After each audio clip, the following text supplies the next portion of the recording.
I just won 3rd place in this month's Hobbytown Tom's River Tamiya Mini 4-Wheel Drive Open Class Races.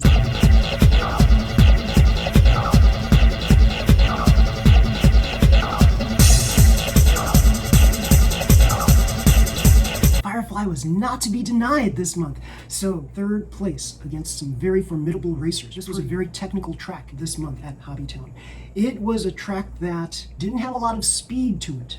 There were a couple of sections where you could speed along, but this was a track that was best done with a very low-powered motor, high torque, and you want to basically try to get your machine to be as balanced as possible so that you can get through some of the oddball jumps, tabletops, side angle inclines, even a 360 a la DXN. Pretty cool. So yeah, Firefly.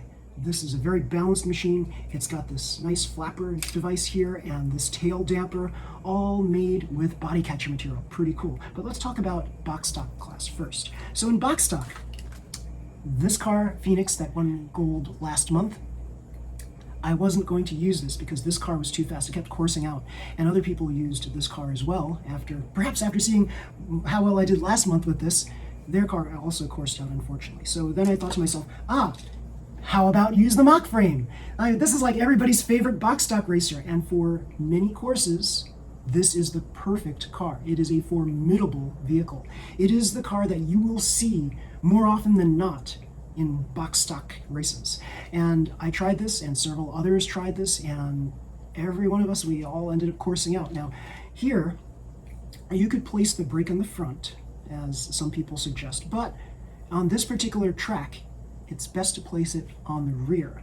And placing it on the rear, you'll less likely course out than placing it in the front. So it's just the way that the inclines were, the angles of the inclines and such like that. So I couldn't use this. I mean, I could, but I'd course out.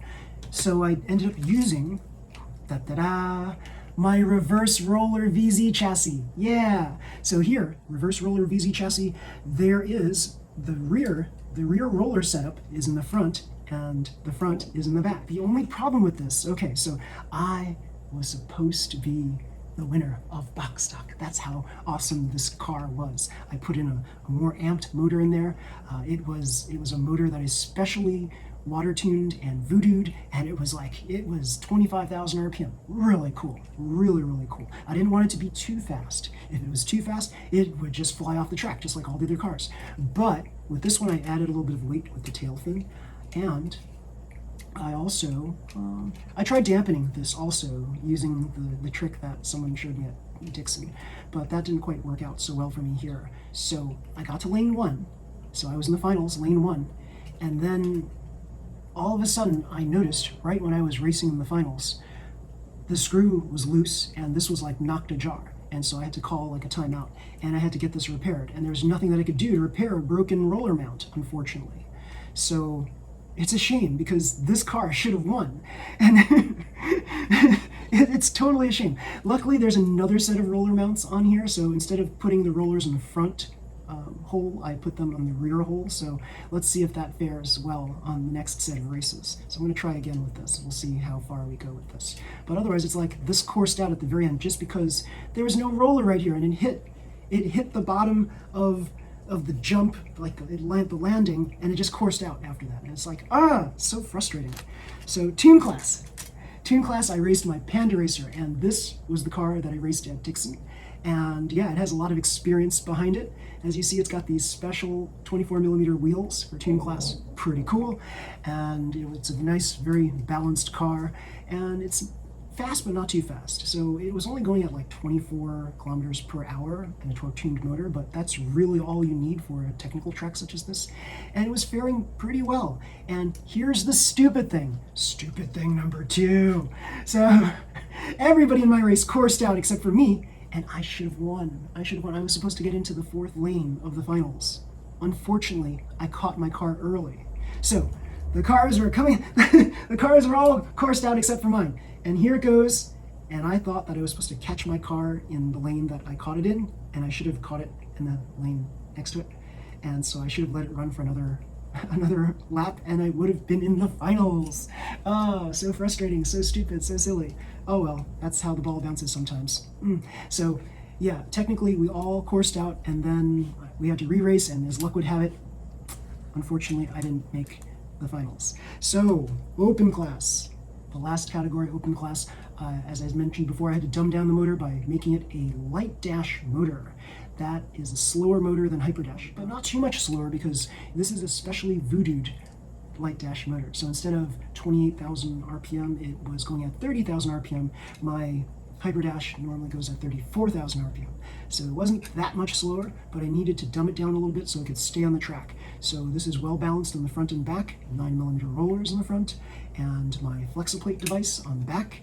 And you want to make sure that everything is aligned properly, everything is bolted down properly. You want to make sure of that, because if you don't, then you'll end up like what happened with me at Dixon, where I coursed out because there were like loose things all around my car. So I made sure that everything was bolted on securely. I made sure that all of the screw and the screw mounting points were aligned properly. I made sure that the brake settings were proper.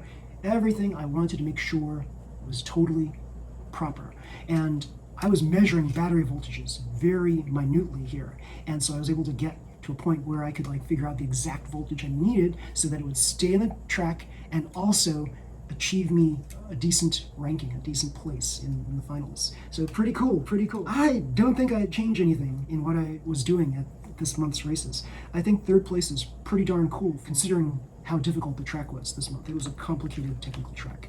So some of the cool items I saw at Hobbytown this month: a new Hyper Dash motor, Japan Cup 2022. Yeah, this is a smidge more powerful than the previous Hyper Dash motors. Some people say 100 RPM faster, but every little bit counts. You know what I say? Just voodoo it!